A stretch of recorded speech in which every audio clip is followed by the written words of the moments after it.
The Russians disregarded Elon Musk, who is now among the world's billionaires, 20 years ago, but they are now after him. The recent action taken by Elon Musk altered everything. Need more information on it? Keep watching this video. Welcome back to another exciting video from PrompTech. Today's video is about what Elon Musk just did with Putin changes everything. Before we start the video, please like, subscribe, and press the bell icon. That is, after all, where Musk is right now. Elon Musk is courting Russia once more, but he is in complete control this time. The brisk and bright businessman revealed his plans to establish a factory for SpaceX in Russia in September. Musk is open to setting up factories in Russia, as it was the first country to execute this space trip successfully, and would provide him with access to a skilled workforce. Without a doubt, Russia's aerospace sector employs some of the world's brightest minds. Additionally, SpaceX's management is assessing whether this project would prove possible. But given that it appears as though Russia's space program is essentially non-existent, I'm sure you're asking why. At a Russian aerospace symposium, though, Musk made it clear that he disagreed. SpaceX already has production facilities in the United States and China, and Musk told a video audience that the company is now aiming to create factories in several different countries worldwide. After the interview, Elon Musk received a special invitation by the Ministry of Industry and Trade of Russia, which I shall discuss in more detail with these quotes. We are thrilled to hear that Elon Musk is thinking about constructing a factory in Russia.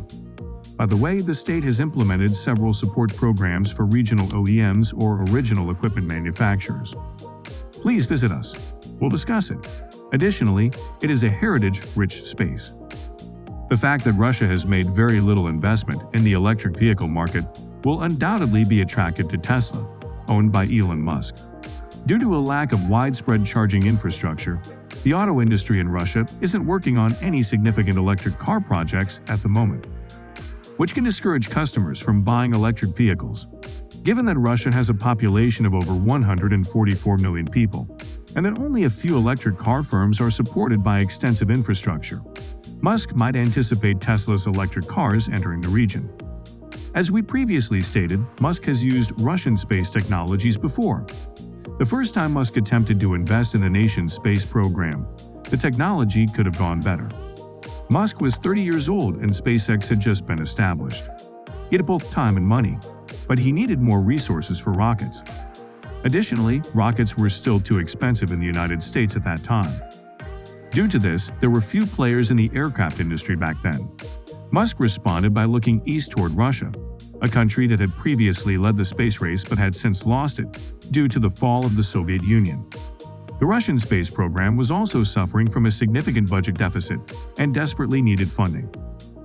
One of Musk's rocket designers attacked him as they discussed his rocket. He conveyed during the negotiations that his rockets were military hardware, rather than items that wealthy Western business people could purchase for their garages. The designer wrote this for Musk at the time, then spat on his shoes and his co-worker Jim Cantrell. He had given up on Russia because of this and would build his rockets instead. 20 years later, the situation has changed and Russian space authorities are pleading for help. Elon Musk for his financial support of Russia's aerospace sector. Dmitry Rugo, the CEO of Roscosmos, recently approached SpaceX's CEO via Twitter. Following his tweet about the latter and its rather hyped-up invitation, "Greetings, Mr. Elon Musk. A new expedition will launch for the International Space Station on October 5.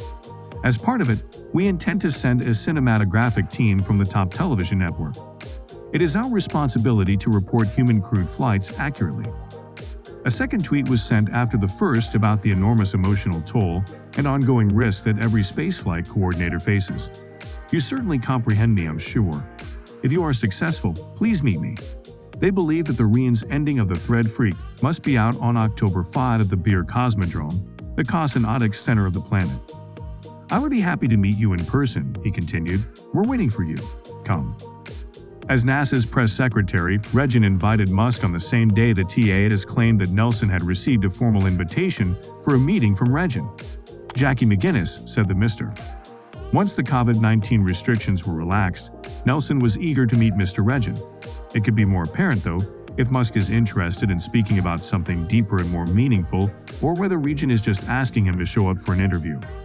However, since Musk and Rain have yet to date genuinely, It's also odd that they were both invited. Regin, in fact, frequently criticizes Musk and SpaceX and how they conduct business. Elon Musk of SpaceX was charged with seeking to disparage its rivals by making sarcastic barbs at Russia's space program in an opinion post by Regin that was published in June 2021.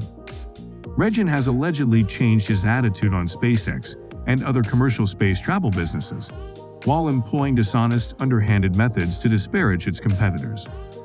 In general, Regin described it as a significant achievement for the aerospace sector and a revolution for the business. Additionally, he made mention of oligarchs and billionaires from Russia. He claimed that wealthy Russians prefer to construct yachts rather than spacecraft, an assertion to which Elon Musk responded with a smiley face emoji. In the past, Musk has also frequently disparaged and made fun of Russia's space programs. He would occasionally crack a joke about Roscosmos. The odd thing about this scenario is that NASA has recently distanced itself from other countries, leading the international space race by turning its back on NASA. Under these light regulations, invitations to Nelson and Musk are even more challenging to understand. What justifies his kind treatment of them, then? What ulterior motive does the Russian government have? Reddit users speculated that the Russian space agency was attempting to persuade Musk through its inquiry into the topic that it is impossible to send humans into space because it is an achievement achieved by the Russians more than 6 years ago. They might want to work out a contract with NASA and SpaceX as soon as feasible. However, given the enormous work that Tesla and SpaceX have been doing so far, it is tough to say whether Elon Musk will accept Regin's offer. Musk divides his time between the two businesses and Neuralink. Musk likely only has a little time to meet with someone he last talked to a while ago. This is comparable to Musk and Bezos enjoying a tea party at a New York coffee shop. Is that not absurd? It resembles Rein Bezos in some ways. Additionally, Rein and invitations emphasize how awful it's gotten. This nation was the first to launch a tourist into space, following the fall of the USSR, a remarkable accomplishment for an organization that once led the space race almost 2 decades earlier. If not, they won't work together and will construct their stations, as Rein had brashly stated. The U.S. imposed comprehensive sanctions on Russia that prevented any U.S. company with connections to the Russian military from doing business with Russian firms. Furthermore, Rogozin forecasts that if the U.S. keeps moving in this route, Roscosmos will deploy its space station by 2030. Roscosmos wants to work with Elon Musk and give SpaceX access to Russian borders. This demonstrates how well you did your work. Even if you don't like the invitee, we'll always get you one. Given that, do you think Musk will be able to grow the aerospace sector in Russia? Or do you think he'll reconsider as you did 20 years ago? Thanks for watching the video. If you enjoyed it, please like, share, and subscribe to our channel for more exciting content.